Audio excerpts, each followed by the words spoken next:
Aguas de Vida, FM 105.7, presenta su programa local de exposición bíblica. Les habla Juan Balán. La ayuda del Señor. Este día vamos a continuar considerando la persona del Señor Jesús.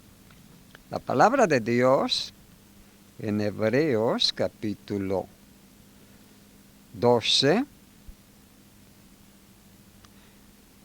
dice: puestos los ojos en Jesús. Y en 2 Corintios 3 dice: mirando a Él somos transformados. El ser humano, por la gracia de Dios, experimenta en su persona el mejor de los resultados, tanto cuanto se dedique a considerar la persona del Señor. Ello precisamente da sentido y da razón a su pedido de celebrar la cena del Señor o partimiento del pan, haciendo memoria de Él, celebrando su persona, con la frecuencia que resulte posible. Haría tanto beneficio al creyente celebrar esta ordenanza, este culto maravilloso de estar con el Señor, admirando su persona y considerando su obra redentora, ya que fue en ocasión de acercarse a la experiencia tremenda que estableció esa ordenanza para los creyentes. Haced esto en memoria de mí. Y hoy consideramos su humanidad.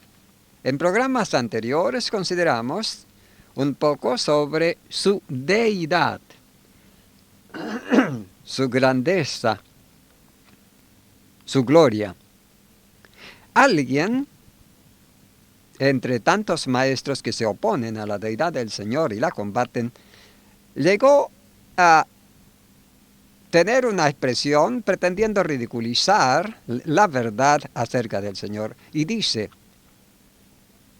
que Cristo no era mitad hombre y mitad Dios.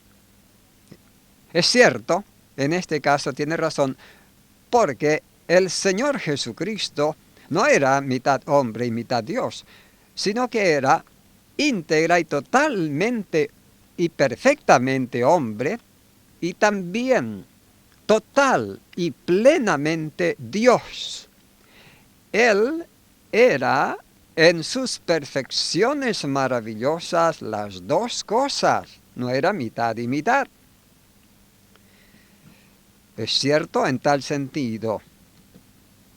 Y lo vemos al Señor en las Escrituras perfectamente presentado en su maravillosa y santa humanidad.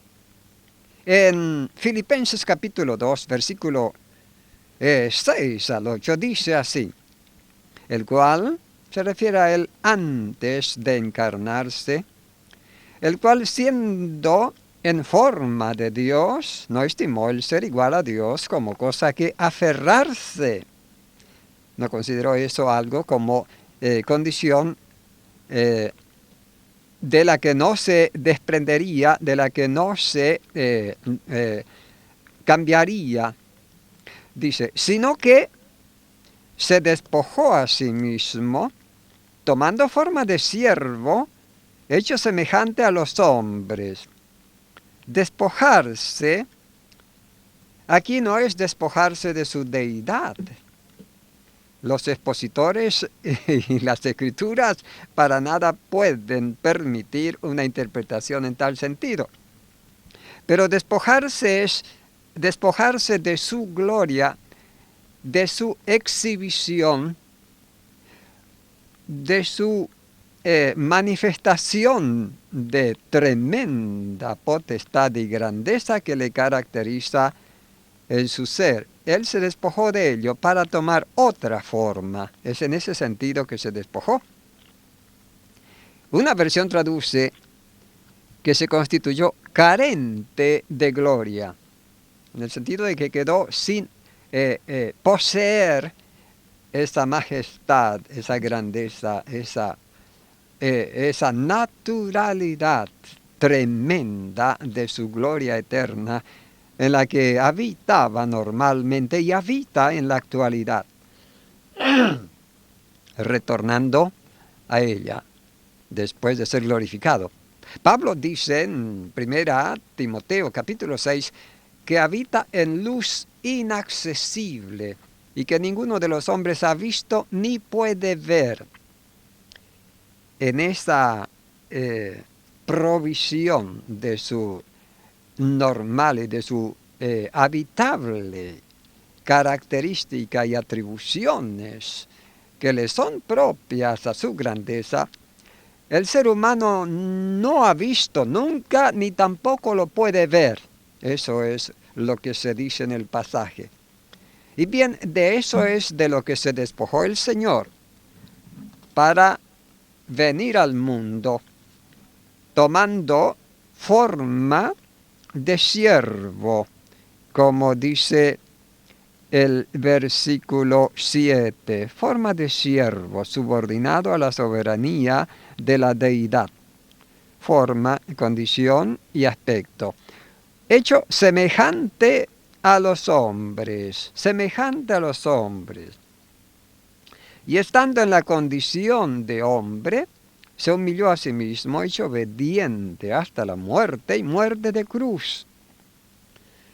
Condición de hombre, perfectamente en condiciones humanas en todos los órdenes, con excepción del pecado, llegaba el Señor para vivir entre nosotros 33 años y medio aproximadamente, con el único propósito de tomar en sí mismo, asumiendo por su cuenta el problema de nosotros y arreglándolo en sí mismo con la destrucción del pecado en su carne mediante muerte.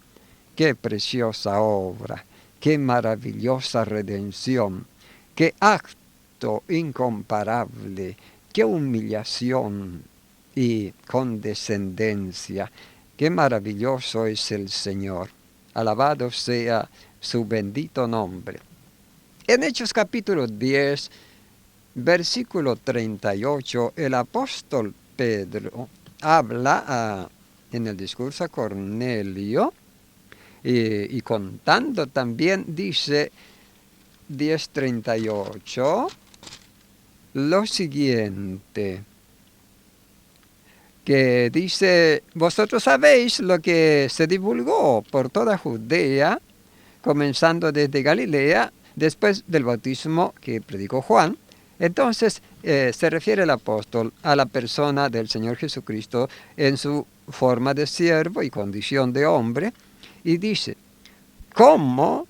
Ustedes saben cómo Dios ungió con el Espíritu Santo y con poder a Jesús de Nazaret, y cómo éste anduvo haciendo bienes y sanando a todos los oprimidos por el diablo, porque Dios estaba con él.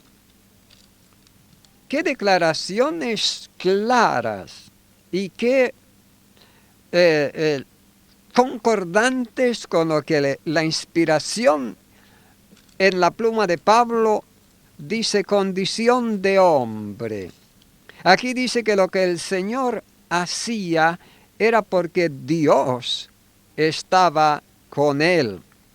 Y Dios le ungió con Espíritu Santo y poder. Y de este modo, él cumplió su ministerio. Él llegó a decir a sus adversarios que él, por el Espíritu de Dios, echaba fuera a los demonios.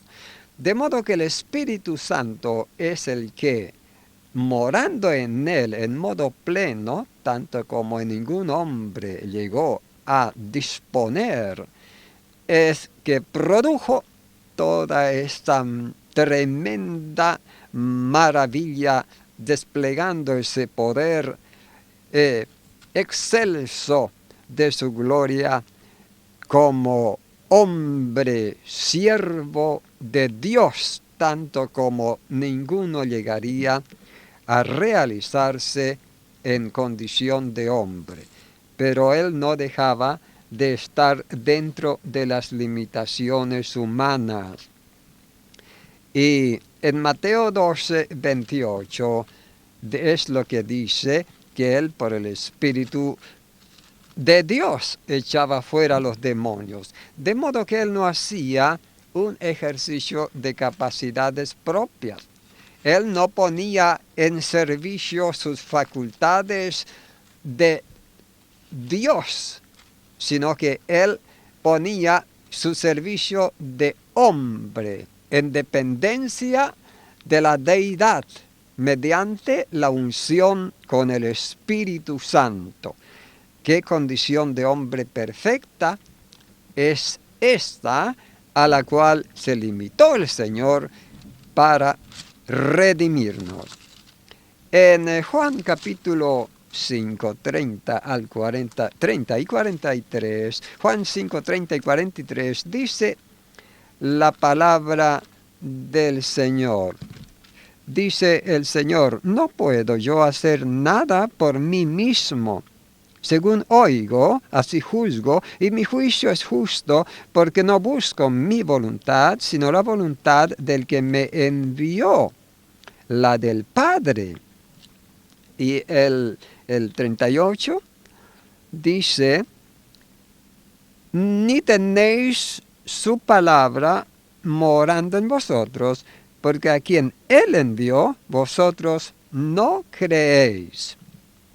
Aparece el Señor actuando en absoluta dependencia del Padre, sin que de por sí mismo hiciera algo. Y dice que Él es enviado por el Padre, a quien Él envió.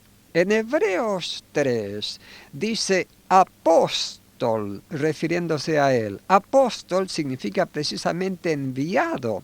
De modo que el Señor, desde su condición de siervo, hallado en condición de hombre, resultó ser un apóstol por parte del Padre enviado. Por eso, en el capítulo 17 de Juan, él dice: Padre, como tú me enviaste al mundo, así yo los he enviado al mundo. El Señor envió a los apóstoles estando sobre la tierra y dentro de condición de hombre. Estaban ellos cuando Él los comisionó, constituyendo los apóstoles. Y también el Señor estaba sobre la tierra dentro de condición de hombre cuando el Padre lo comisionó, constituyéndolo apóstol en tal sentido. Porque desde la condición de la gloria es una revelación muy clara de que fue Él quien en el consejo de la deidad se dispuso a tomar por sí mismo, con sentimiento y responsabilidad propia, esa encarnación. A partir de allí quedaba subordinado totalmente a las condiciones dispuestas por el Padre.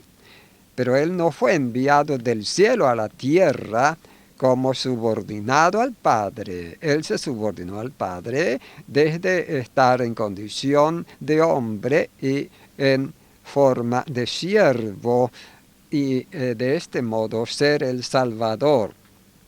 Por eso en Isaías 42, versículo 1, dice: he aquí mi siervo, yo le sostendré, mi escogido, en quien mi alma tiene contentamiento. He puesto sobre él mi espíritu. Él traerá justicia a las naciones. Y así sigue hablando del Señor.